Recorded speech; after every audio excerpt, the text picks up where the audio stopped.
In 1961, President John F. Kennedy remarked, "It's going to be a cold winter," as relations between the U.S. and the Soviet Union turned downright frigid over the building of the Berlin Wall. The Lakers also felt the chill that 61-62 season. After their star, Elgin Baylor, an Army reservist, got the call to active duty. At first, I was supposed to play at all. The commanding officer said, "Well, forget about playing. You're not going to play." I think it was eye-opening to all of us that, one of the stars of the NBA, and a big star, was asked to go serving for our country. Our players were like anyone else. We didn't receive special privileges. There was very little, if any, money involved. You did it for the pride and also to compete. And Elgin, during a very important time in his career, he had to do that. So I missed like 32 games or something like that. I played 48 games. They had a gym over there. I went over and just shot around. But as far as practice anything, no, I never practiced anything. But I don't know how either stay in shape and things. But I did. Jerry West also knew firsthand about service to country. Well, I had a brother killed in Korea, and I know how devastating it is. There's been a lot of times I've said, "Why him, not me?" Because he was such a great person. He was deeply religious. He wanted to be a minister. It was a devastating blow for our whole family. My mother was never the same. I don't think I've ever been the same, to be honest with you. With Baylor Limited, Jerry West, the young man from West Virginia, stepped up, averaging 31 points a game. And Jerry proved to be one tough guy. Despite a broken nose, he suffered 9 in his career. West poured in 63 points against the Knicks, most ever for a guard. Jerry was a terrific competitor. I mean, this guy competed as hard as anybody I've ever seen. Winning was so important to him. He was the type of player that when he lost the game, it just sort of tore him apart. The Lakers, led by coach Fred Schaus, dominated the Western Conference on their way to the NBA Finals. Their opponent, Red Auerbach's Boston Celtics. And so began one of this game's most incendiary rivalries. I've always disliked green. I think a lot of it has a great deal to do with those Celtic uniforms I used to wear. With the series tied at 1 game each, Game 3, a classic. The ball is out to Sam Jones, veteran Boston guard. Watch West. He taps it away, tries to beat the clock, beats Cousy, beats the clock. The Lakers win it. Last-second heroics by Jerry West in L.A. propelled the Lakers to a 2-1 lead. Jerry's love for the game and devotion for the game, absolutely incredible. He wanted the ball in clutch situations, always wanted to get it to Jerry, Mr. Clutch. Now tied at 2 games each. Game 5, back in Boston. The atmosphere was so different. The crowd was right on top of you, and the tears going up at Boston Garden. And, you look like you look up there, and if the guy fell from the top row, he'd go all the way to the floor. Elgin Baylor, the godfather of hang time, showed no fear, creating history that lasted a quarter century. I remember he fouled out, I do believe, the 60-some points. When they announced the 6 fouls on Elgin Baylor, he leaves the game with 61 points, whatever it was. And the place, they stood up. It was unbelievable. What an ovation for Elgin Baylor in Boston Garden. I had a tear in my eye for the guy. And he walked right with his head down. He wanted to win so bad. He was so good. He could do anything with a ball. He was the pre-Dr. J. Boston, seen for the 7th and deciding game of the 1962 finals. Positively riveting.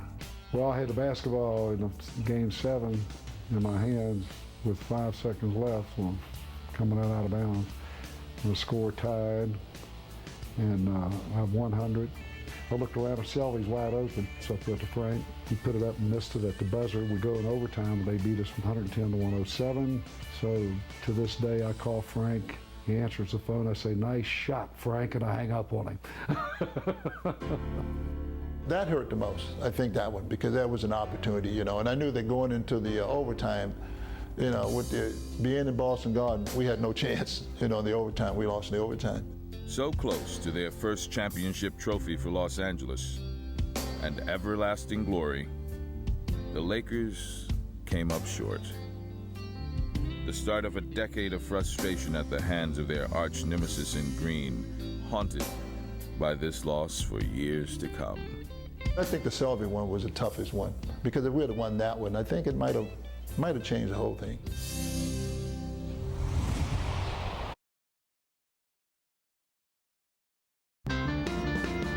(1962), the year when Coach John McKay led USC to 10 wins and the Trojans' 5th national title, while the Dodgers opened their gleaming cathedral on the hill.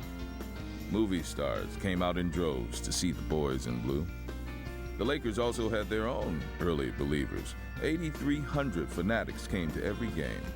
The NBA's first team to make $1 million at the box office. And before Diane and Showtime, there was Doris. Doris Day became one of the big stars that was a basketball fan. She had tickets on the front row. And I bet you the front row seats were a hell of a lot cheaper then. I don't know how much cheaper, but anyway, the people were great. Jack Nicholson, I can remember when I was playing, he was coming to the games. That was something new for us because we couldn't get, you know, in your mind you're saying, they're paying to watch us. You know? With the Big E, Elgin Baylor, pouring in 34 points a game, second only to Wilt the Still Chamberlain, and a hobbled West helping out with 27. Los Angeles scrapped to their second straight NBA Finals, and once again, their opponent, the big bad Boston Celtics, in their 7th straight championship. Down 3-1, the Lakers clawed back in Game 5, a 126-119 victory in the steamy, unfriendly confines of the Boston Garden. Still alive, Game 6 at the LA Sports Arena. Not only did the place sell out, 6,000 more diehards paid $2.50 a pop to catch the game on closed-circuit TV. But series MVP Bill Russell proved too tough. The result, a 112-109 defeat to the Celtics, and their 5th straight NBA title. Bob Short at that time was the owner of the team. And he came in the dressing room after the game. And we're sitting there with our heads down. You could hear the champagne bottles popping over in the next door. Celtics have won again. Short came in the locker room. He said, I want to tell you one thing. I'm very proud of you. He said, I'm proud as I can be. And I want you to walk out of this building with your head up. And he says, there's $1,000 in it for each of you. That was a lot of money, obviously, to us. I was making $10,000 a year, and all of a sudden, for one game, I'm getting paid $1,000. And we lost it, you know, and he was a great man, though, and he was so proud of our team. It also became Hot Rod's last paycheck as a player. Knee trouble, along with hard living in the Southern California night, eroded his skills. Rod was a kind of a party boy, and he's a great friend of mine, by the way, and I really like him a lot. Players are a lot different than it. The guys didn't take kind of care of themselves. We just had two different, I think, personalities when it came to playing and competing. That's all it was. Nothing less, nothing more. The final year of Utley's career, a sideshow, put into blowouts to showboat for the crowds. My first daughter was born in '62. '63 came around, and I wasn't, you know, I was going to be a sub again and so forth. And the Lakers were going to trade me to the Golden State Warriors. I didn't want to go. A competitor once said of Rod, he was Showtime before Showtime. Pistol Pete Maravich before anyone heard of Maravich. He was that great. And so, like a comet, this former #1 draft choice, a man with otherworldly skill, lasted just 6 years as a pro, fizzling brilliantly at the tender age of 28.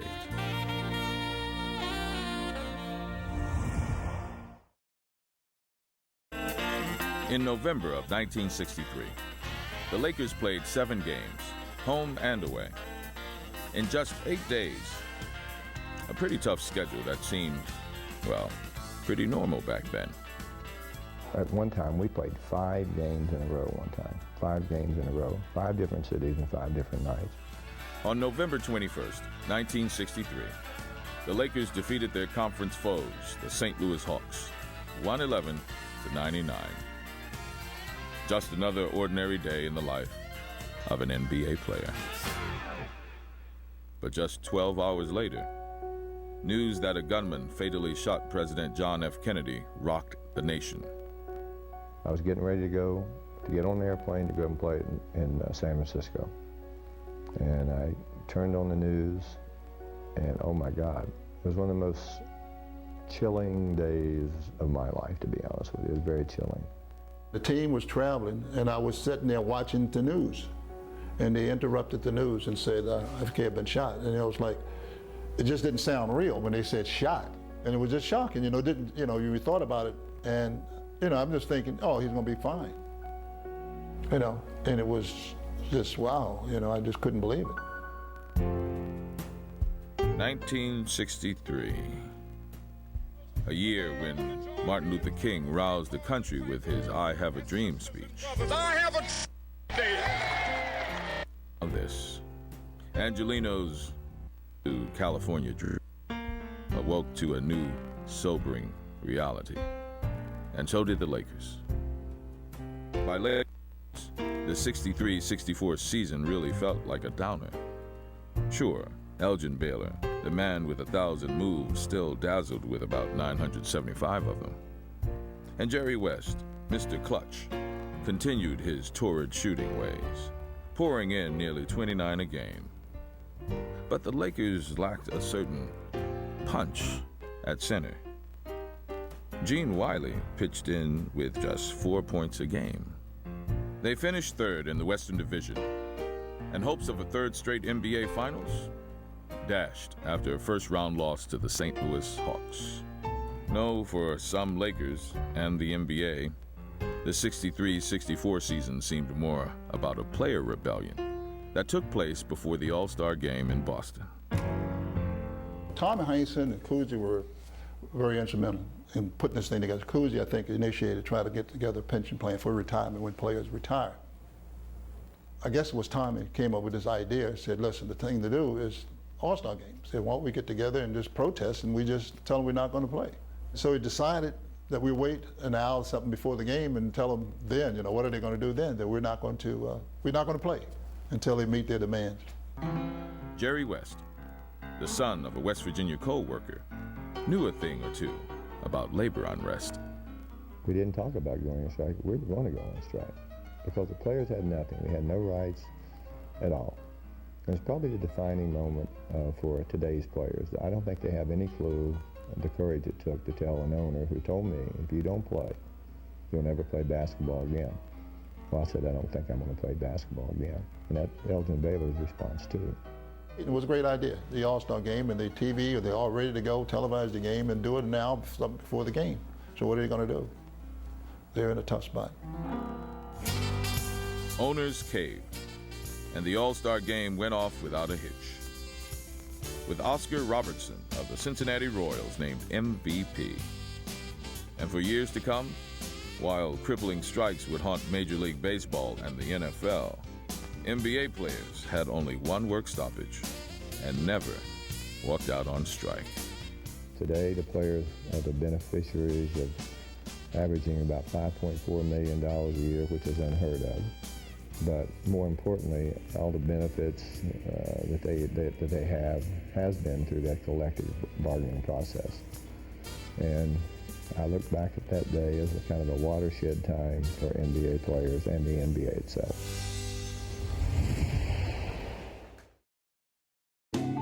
By the end of the 1966-67 season, the Lakers limped home with a losing record, their first in 7 years. Injuries to stars Jerry West and Elgin Baylor hurt them badly. Sure, they made the playoffs again, only to be bounced 3 straight by the Warriors of San Francisco, and with it, Fred Schaus bounced as coach. But if this edition of the Lakers seemed, well, pretty run-of-the-mill, away from the court, truly a collection of pranksters, neurotics, egotists, and eclectics. I often refer to myself as a cosmic functionary, and I was asked once, how is a cosmic functionary?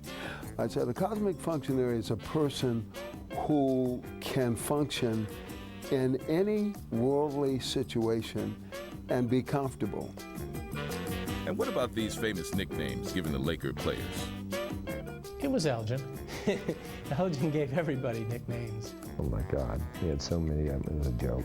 There were so many of them. Well, when you have a new player, particularly a rookie, you want to make him feel welcome, like he's really part of it. You give him a nickname, I think it makes them feel that, listen, they're closer to you, it's more fun that way. Elgin was very gregarious. We called him Motor Mouth. He never stopped talking.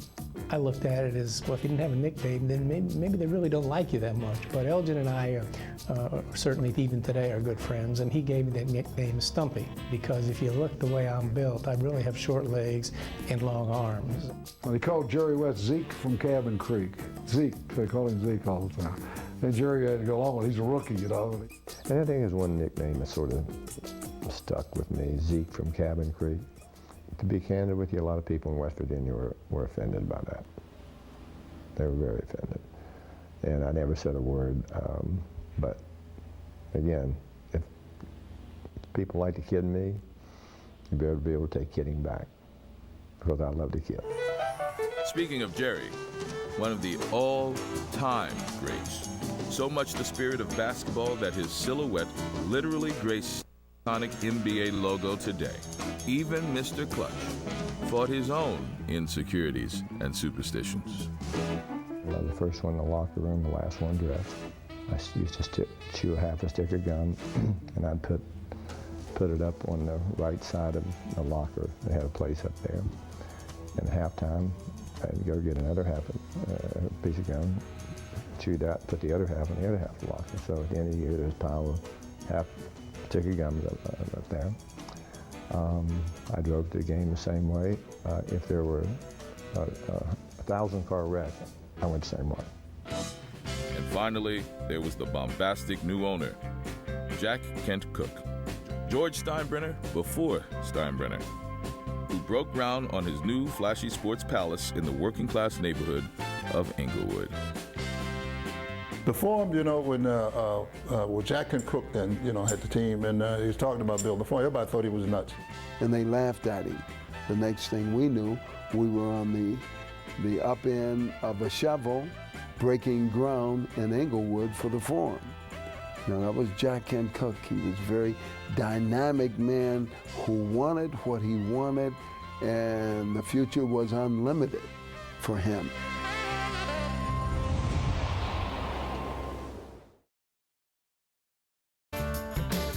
In July of 1968, Lakers owner Jack Kent Cooke, determined to bolster the aging duo of Baylor and West, traded for Wilt Chamberlain, the Philadelphia 76ers' disgruntled 7'1" superstar.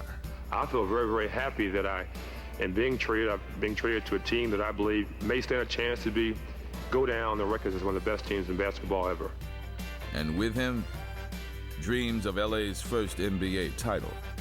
There was nothing he couldn't do on the court, to be such a big man and so agile and so strong. Rebounding, blocking shots, strength. I don't think as a player, it's a strength of Wilt. Even with Wilt, the Lakers didn't dominate as expected. Sure, they won the Western Division with a 55-27 record, but smooth sailing? No way, man. Wilt and Bill Van Bradikoff, who was our coach at the time, did not get along. Wilt did not believe in Van Bradikoff because he was taking touches away from him and all of those things. And so Jack Kent Cooke said, Mr. Van Bradikoff, you have to understand, when I acquired Mr. Chamberlain, we increased our season ticket sales unlike any team has done before.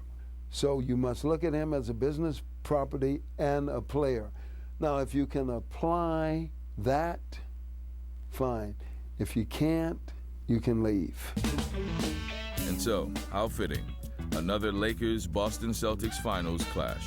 once again coming down to the 7th and deciding game at the Fabulous Forum. The most memorable and epic Lakers-Celtic finals for me was 1969, Bill Russell's final game.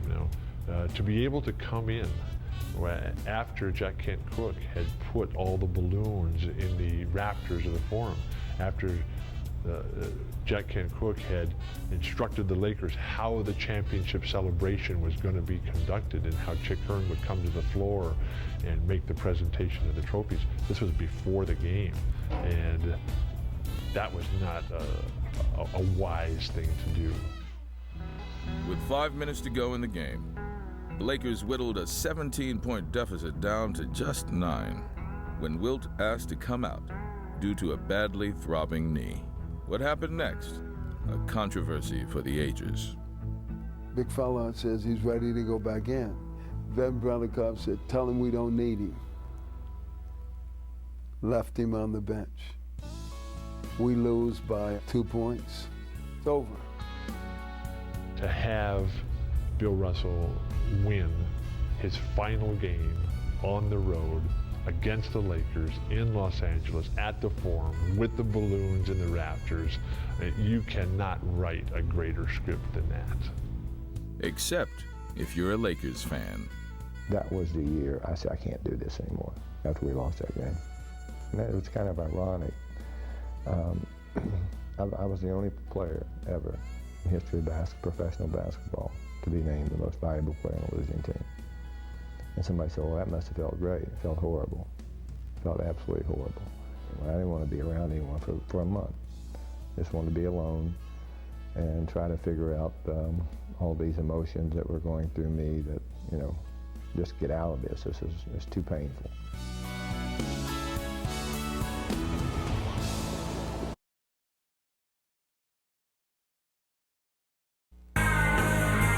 The 1960s were coming to an end. And what a wild trip it was for the Southland and America. The 60s was rife with civil unrest, racism. It was just not a good time. The Vietnam War and the constant demonstrations on college campuses. But there's something about basketball, I don't know what it is, that puts you in a tunnel vision and you're protected by the bubble of the NBA. Everything else out there is in chaos and coming apart. NBA players felt more empowered than ever. Take the Knicks' Walt Frazier, Clyde, with his Rolls Royces, knee-length fur coats, and fedora hats. And what about Wilt Chamberlain, the richest man in any pro league at $250,000 a year? Wilt was the great individualist. He was a worldwide prodigy at that time. It was global. Before global was global, it was not a word used, but he was the absolute most unique, most gifted athlete in the world. I never forget a magazine article was written about him. It says, it's got him quoted, "No one rooted for Goliath." It's true, they didn't. But he seemed like he was best when there was more controversy around. When things were going good, it seemed like he was having no fun. Wilt was a guy who would speak his mind. Sometimes he was not real tactful. A lot of times he was bothered by the press, and I think they took exception to that. A lot of times people bother you a lot because they come up to you as an athlete. And I remember this story that the guys told me that somebody kept asking him how was the weather up there, and he said he spit on them and said it was raining. And that whole story about 20,000 ladies, But I think he was a great ambassador for our game and a good character person. He wrote his book later on. He's talking about his times with women, and he was with a lot of women. No question about it. But I said, now Wilt, I read your book here, and I said, talking about all these women you're with, I said, one thing I know about you, Wilt, you were a great player, but I'm not so sure you were very good in math. And so, despite Wilt's pleasure with the easygoing new coach, Joe Mullaney, the Big Dipper tore his knee just 9 games into the 1969-70 season. The Lakers looked for salvation and found it once again in Jerry West, who averaged more than 31 points a game, best in the NBA. Mr. Clutch continued his heroics all the way to the 1970 finals, in Game 3 against Walt Frazier's New York Knicks. 3 seconds to go. 2 seconds. 1 second. West throws it up. He makes it. West threw it up and makes it. I'll never forget that shot he made from 63 feet out. They measured it, got his name right there on the floor where he made the shot. And it was a two-pointer. The three-point shot hadn't come in yet. Went to overtime and the Knicks beat us. But that would have been a three-point field goal today, and we would end up winning the World Championship. It would have been the first one they ever won. The Purple and Gold battled to a 7th and deciding game back in New York. Unfortunately, the electrifying entrance of injured New York center Willis Reed proved too much, and the Knicks won their first World Championship at LA's expense. I didn't pay attention to Willis Reed playing. We had one of the most dominant centers in the league at that time, Will Chamberlain. It didn't work out that way. But we played a horrible game. We were terrible. And it wasn't meant to be. Another year wasn't meant to be.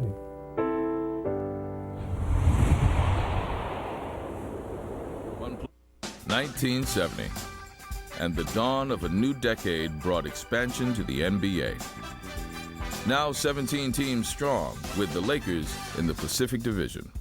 Fresh off their NBA Finals tango with the Knicks, the 1970-71 season also brought renewed optimism in Los Angeles.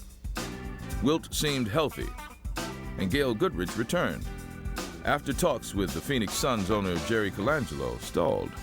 I used to tell Jerry, the year of the $200,000 guard is right around the corner. And Jerry would come back and say to me, maybe so, Gail, but not in Phoenix. Appy Hairston figured in LA's plans. But Pat Riley, their future coach, just another player hanging on. I'll never forget, when I got an opportunity to get with the Lakers, they purchased me on waivers for $100. That was the price. And I had a meeting with Fred Schaus. He said, will you be a practice player? You'll probably never ever get into any games.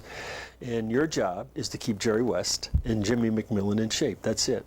Both of them hated my guts because I'm coming in for the bread, and butter on the table, and they're seeing this guy with these crazy eyes coming to practice every day, knowing that his livelihood was going to be predicated on how I worked against them. They play 39, 40, 45 minutes the night before, and they look at me the next day and they go, oh God. Jerry West, they retired his jersey. I always kid West when I see him. His jersey is hanging from Staples Center, number 44. Inside of his jersey is number 12. Because Pat Riley was inside of his jersey in every single practice. One player missing the positive vibes, Elgin Baylor, who played in only 2 games in 1970-71. His knees ravaged. Sadly, the godfather of hang time, who used to dazzle before dazzling was cool, moved more like a grandfather now, in the twilight of his basketball life. But man, what a life it was. The greatest scorer in the history of NBA championship playoff games, single game, Elgin Baylor. The godfather of creativity, of creative basketball. And I bristle because I don't feel that today's media gives Elgin the credit that he deserves. Elgin was the most advanced, creative player of his time. I started playing really organized basketball when I was just turning 15. And we'd go around to a public park to play. We started off, we didn't have a basketball. We were too poor to have a basketball. We had a tennis ball. We would just get out there and just play around and try all kind of crazy shots and stuff like that. And I guess that's where it came from. One summer night, years and years ago, we were at Kiki Vandeweghe's wedding. Elgin was at the head of the table. And we started talking to him about, just what it was like to be Elgin Baylor. And we asked him, Elgin, who gave you any trouble out there? And without hesitation, Elgin said, nobody gave me any trouble. And he was right. With or without Baylor, it didn't matter. As the Lakers lost in the Western Conference Finals to Lou Alcindor, the soon-to-be Kareem Abdul-Jabbar, and his Milwaukee Bucks. and what almost surely went unnoticed, the changing of the Laker guard, now nearly complete. Elgin Baylor would play in just 9 more games, and then this lion in winter would roar no more. The last man from the old Minneapolis Lakers, who took his 1,000 moves to L.A., had very few moves left to give.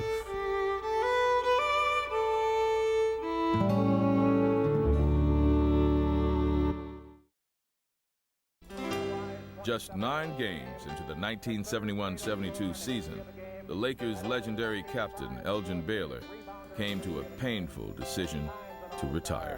Ladies and gentlemen, to make a presentation of his jersey to the Laker owner, Mr. Jack Kent Cooke, here is Captain Elgin Baylor. I just wasn't the same player. It just was very difficult. And, after having a knee problem and that, I just said, hey, this is too much. So I decided that was it. Elgin's retiring. I said, oh my God, why'd that happen? But it was part of the process of being an athlete. When you put a uniform on, they're not going to tell you when you take it off. That same evening, November 5th, 1971, also began one of the most incredible feats in pro sports. It was a surreal time. It really was, because it was almost 3 months without losing a game. There really wasn't any pressure. We were having fun. But on January 9th, 1972, Kareem Abdul-Jabbar and the Milwaukee Bucks put an end to this monumental 33-game win streak, a record of perfection no one's touched since.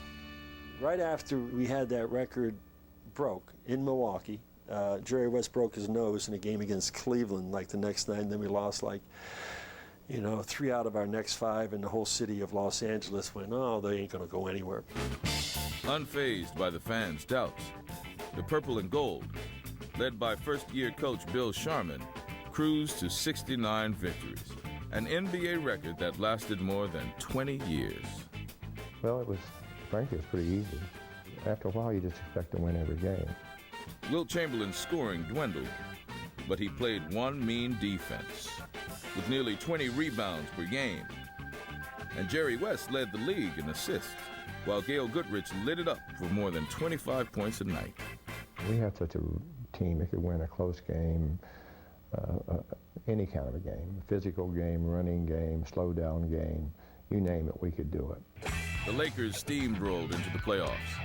Our biggest challenge was against the world champion Milwaukee Bucks, Oscar Robertson and, Lou Alcindor, Kareem Abdul-Jabbar at the time, and we ended up beating them in 6 games, and from there, we just rolled. For the 8th time, the Lakers came knocking at the NBA Finals door in a rematch against the New York Knicks. The Knicks stole Game 1 at the Forum, 114-92, with the deflated Angelenos leaving in the second half. It was also a city that was stung every year and disappointed every year against the Celtics, and they were waiting for the worst thing to happen too, so they never really believed, even when we won 33 in a row. But the Lakers swiped back Game 2, and the next 2 in New York, and Game 5, back home. And I'll never forget when we finally clinched, against the Knicks, at the Forum in 1972. For us, it was absolute euphoria. One of the real sad things for me is Elgin didn't get a chance to complete that season. And when we won, I think first thing I thought about was him. I wish he would have been out there, feeling the elation of finally winning a championship. Didn't happen. I can't sit there and go through my life worrying about not winning the championship. I just felt still part of it, spiritually. My spirit and everything else, heart was still in it. And I was very happy for them that they won. Chick's most favorite ring of all was the very first one we got in '72. The first in anything is always great, but my son and daughter were there at that time, and my son ran up into the booth to congratulate him, and that's why that meant so much to him. The Laker team in 1972 was such a remarkable squad. 33-game winning streak, the championship, beating the Knicks. As dominating a sports team as we've ever seen. We loved that squad.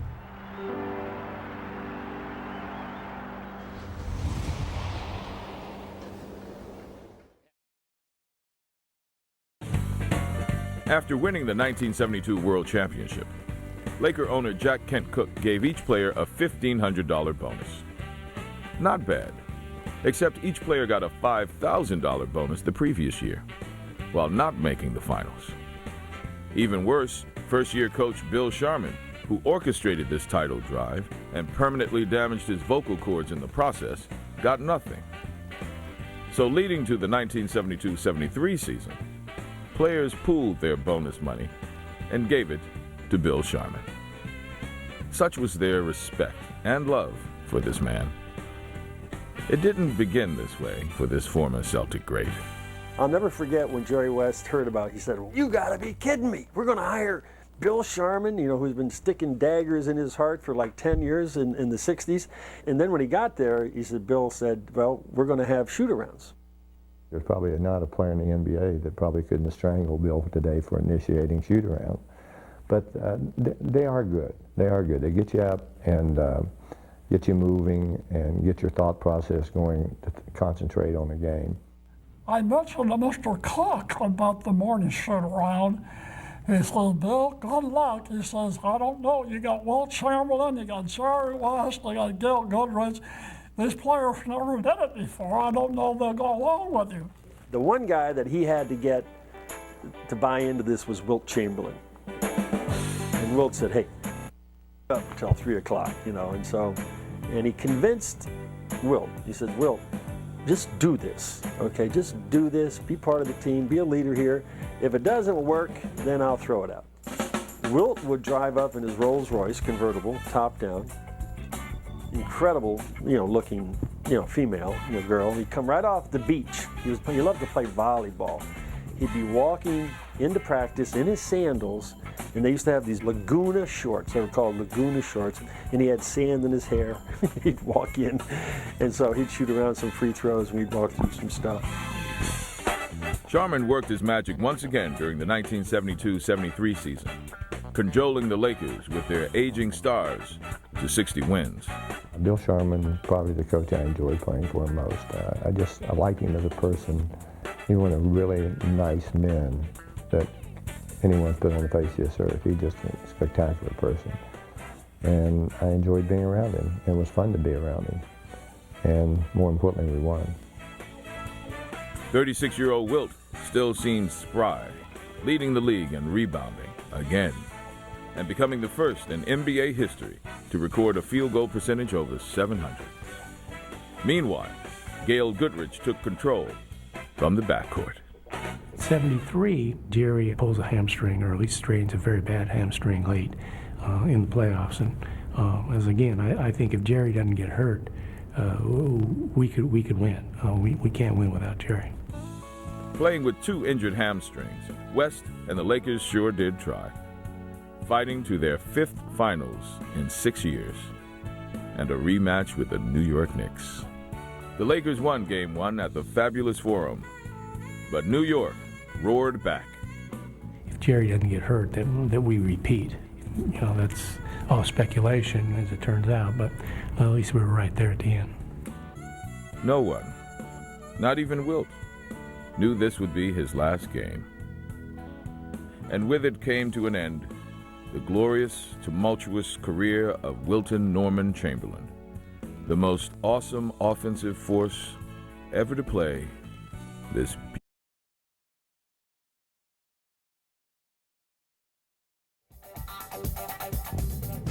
Golden days, purple nights, 50 years of Lakers glory.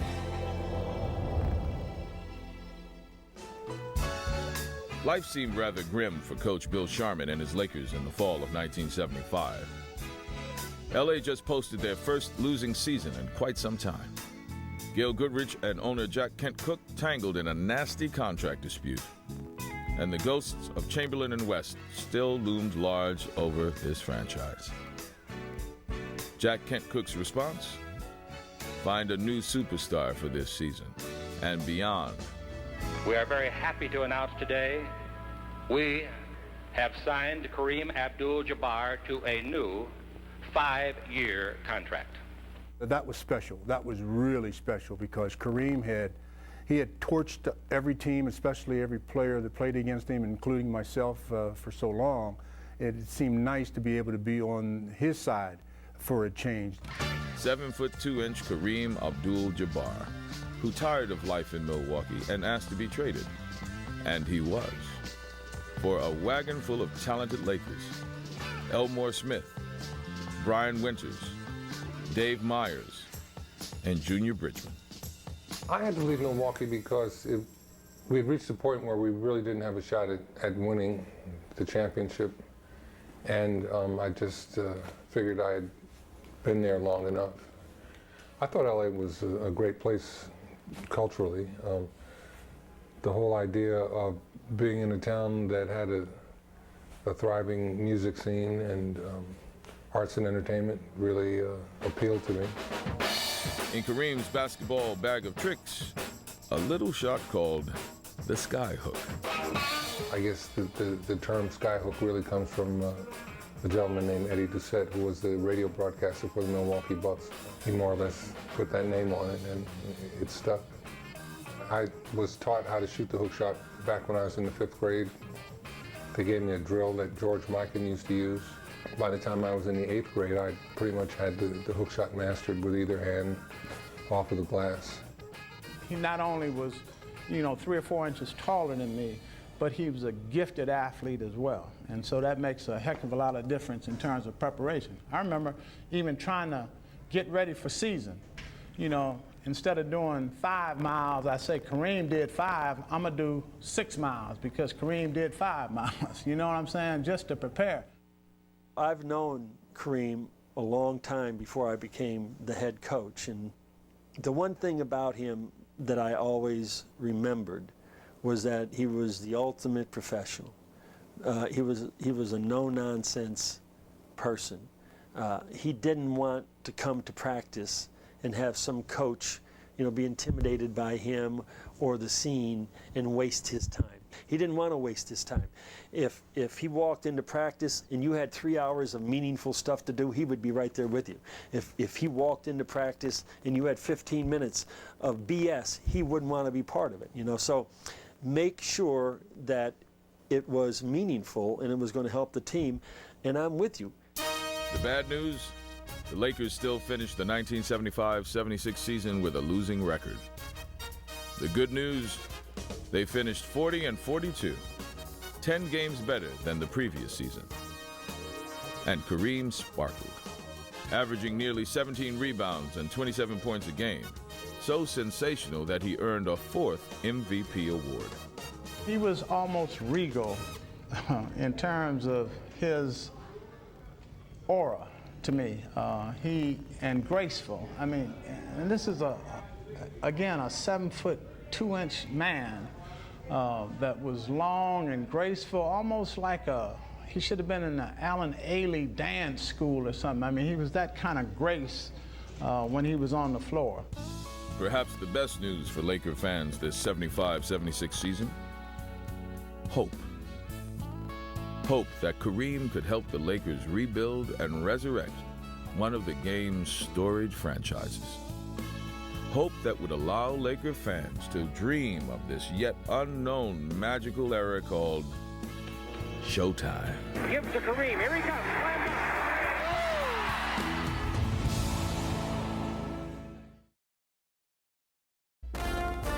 In 1976, America celebrated its 200th year of independence. That same year, Gail Goodrich exercised his right to freedom, signing with the New Orleans Jazz as a free agent. I didn't want to leave. Jack Kent Cooke, who was just a very, very difficult man, he takes the offer that was on the table and says, no, it's off the table. And now my contract is up, so I sign and leave and go to New Orleans. The league doesn't like this. So the league now makes New Orleans pay substantially. First-round draft choice, and that first-round draft choice ultimately becomes Irvin, Magic Johnson, Michigan State. The 1979 draft pick that became Magic. Just one more reason Laker fans owe so much to Gail Goodrich. What about Gail's backcourt mate for oh so many years? Mr. Clutch, Jerry West, now back with the Lakers as head coach. but it almost never happened. Reports circulated that Jack Kent Cooke first offered the position to UNLV coach Jerry Tarkanian. Regardless, West guided LA to the league's best regular season record in 1976-77, powered once again by Kareem Abdul-Jabbar and his otherworldly Sky Hook. Earning his 5th MVP title along the way, Kareem cruised into the playoffs, scoring more than 40 points 4 times, and then his much-anticipated battle with fellow UCLA Bruin Bill Walton and the Portland Trail Blazers, who swept LA on their way to their only NBA title. I dreamed about playing against Kareem all the time. Kareem's the best player I ever played against by far, and that's all I wanted to do was play against him. One time I did. Lakers had a very good team during the regular season, and then in the postseason we had some key injuries, and we got swept. People always try to make something of the match between Bill Walton and myself, when basically the Trailblazers were operating on full bore and we didn't do so well. But amidst all the hoopla of this season, a moment that probably went unnoticed. April 8th, 1977, a game against the New York Nets, and the 1,000th consecutive game broadcast by Francis Dale Hearn. And he didn't know it. He didn't know it. And it didn't, he didn't think too much about it as it accumulated. And then all of a sudden he began to be proud of it. And Chick, you came a long, long way, baby. We went to high school together. After we graduated, we went together another 3 years before we got married. And that was back in the 1935, 38, don't faint. He was working at a company in the office, and he was wearing a pair of tennis shoes that he was trying out for a company. They were making leather basketball shoes, and they wanted him to test them. Well, the test wasn't too good because the leather cracked with the perspiration and everything. Anyway, they got to be very ragged looking, and the girls in the office said, we're going to get you a new pair of shoes, Chick. So the next day he comes in, and here's this box all wrapped up beautifully. And he opens it up and puts his hand in to get out the shoes, and it was an old dead chicken. So they started calling him Chicken, and it reduced it to Chick, and it stuck. He was like a second father to me. And I don't know, maybe the fact that we were Irish and our birthdays were on the same day, stuff like that we just sort of connected. And but he was, I think, solely responsible for me coming to the Lakers in 1970. I don't remember Chick as an announcer from when I played. I remember Chick as an announcer from when I went to UCLA, because I would listen to Laker games, and that's how I got to be a fan of Chick, because I always respected the fact that he knew the game. When I was a kid, my parents were the most unathletic people ever. They had no idea what this whole world of basketball is all about. But I had found Chick Hearn on the radio, and I would convince my parents, hey, I'm going to bed. But I'd take my ball with me and go in there, turn the lights off, get underneath the covers, and then I'd turn the radio on and hold it up to my ear all night long, listening to Chick from around the globe, calling these Laker games. Elgin dribbling through, duck in the head, Jerry West, pump fake, dribble drive, pull up with the clutch jumper right to beat the buzzer, all in the same play. And it was just incredible because while I was supposed to be sleeping, while I was supposed to be getting ready for school and church the next day, here I was dreaming, all because of Chick Hearn, about the way the rest of my life was going to play out. And who would have ever thought that it would all come true? That's how special this incredible genius and saint of a human being really is. Selvey all the way, under the basket, good, great play by Selvey.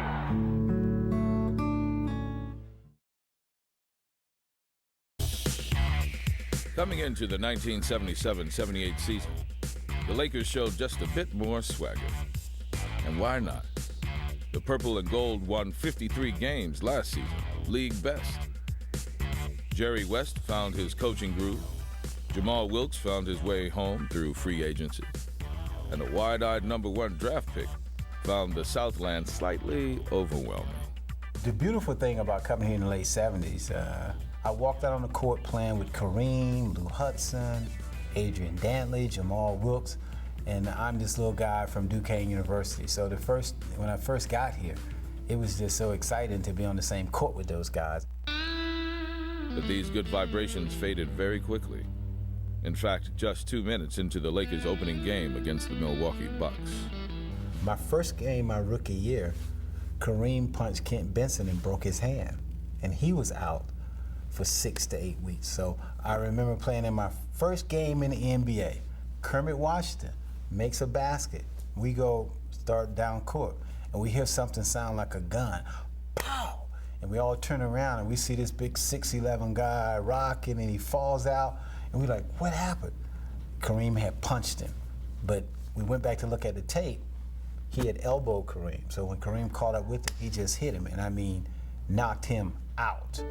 And so began the 1977-78 season for the Lakers. Kareem out 20 games with a broken hand. Back in the day, in the 70s and late 70s, fights were a part of the NBA. And they got pretty brutal. I mean, there were nights that fights would carry into the locker room and out into the parking lot, onto team buses. Things got worse 2 months later. On a sad, tragic December evening in 1977 at the Forum. It started rather innocently, actually, with just sort of a little bit of a skirmish at half court between two players, and then people started to run to the middle, and then he threw a punch. And Rudy went down, and it was a very, very serious injury. I was very good friends with Rudy Tomjanovich. He was a teammate of mine with the Rockets, and for a number of years. And then when I joined the Lakers, Kermit was the first guy the coach had wait around to show me the offense. And after we get through running the offense, they gave me the playbook, and they're telling me these things. And Kermit gave me some of the inside information about, you don't have to study this play because we never run it and all that.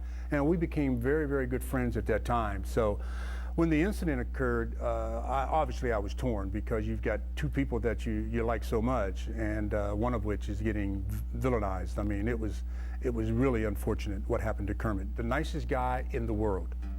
Kermit Washington is really one of those gentle souls that has been portrayed in history as this vicious, mean person, and that's just not Kermit Washington at all.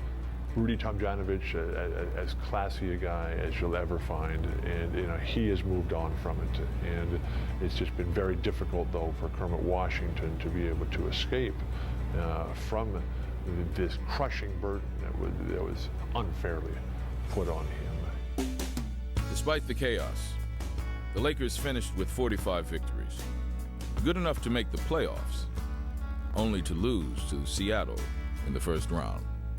In a postscript, the NBA suspended Kermit for 60 days, while Rudy Tomjanovich returned to play the next year, and later served as Laker head coach in 2004. But for Laker players and fans, all that remained from this 1977-78 season, the suffocating memory of a punch, and the lives it changed forever.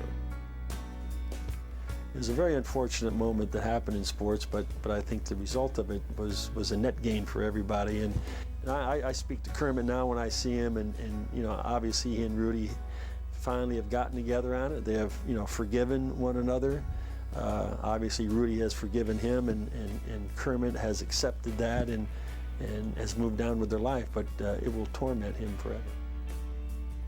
But what Kermit Washington has done with the rest of his life in terms of dedicating so much of all of his efforts to making other people's dreams come true, and the work he's done over in Africa to bring health care to people who have nothing, to people who are living just out on the dirt. And here's Kermit Washington just spending all of his life accumulating goods and materials. I mean, that's the true Kermit Washington, and sadly it's the Kermit Washington that very few people know.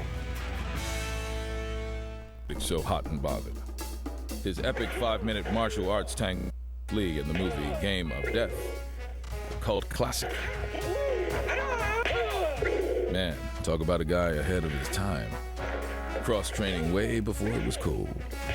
I started doing yoga in the 70s.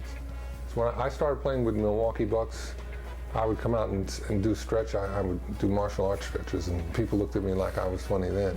So I can imagine the yoga must have really had people wondering. And so Angelenos received a sneak preview of things to come. No, not just Kareem's acting chops. Glimpses of a coming attraction. The dawn of Showtime. Give it to Kareem. Here he comes.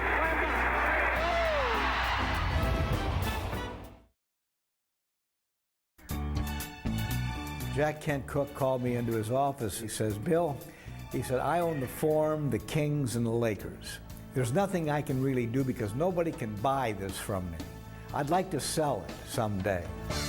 But in 1979, someone could and did. Dr. Jerry Buss.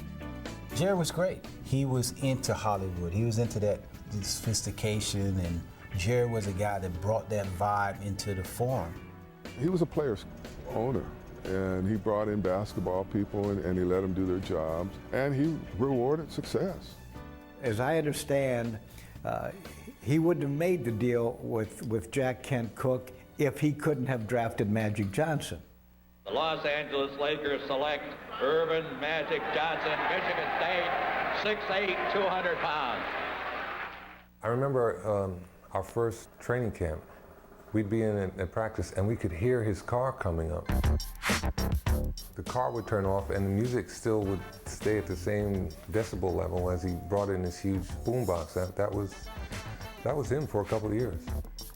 Well, EJ the DJ was myself, and I was a DJ back in college, so I carried it over to Los Angeles, and I'm always the guy at the Laker parties, get everybody going, and in the locker room. And so, grooving to Earvin Johnson's beat, this magical mystery ride of the 1979-80 Lakers took off on opening night. 2 seconds left, the Lakers down by 1. Kareem hits the sky hook and Magic goes ballistic, and it's like, wait a minute, we got 81 more of these. But 4 weeks later, grim news.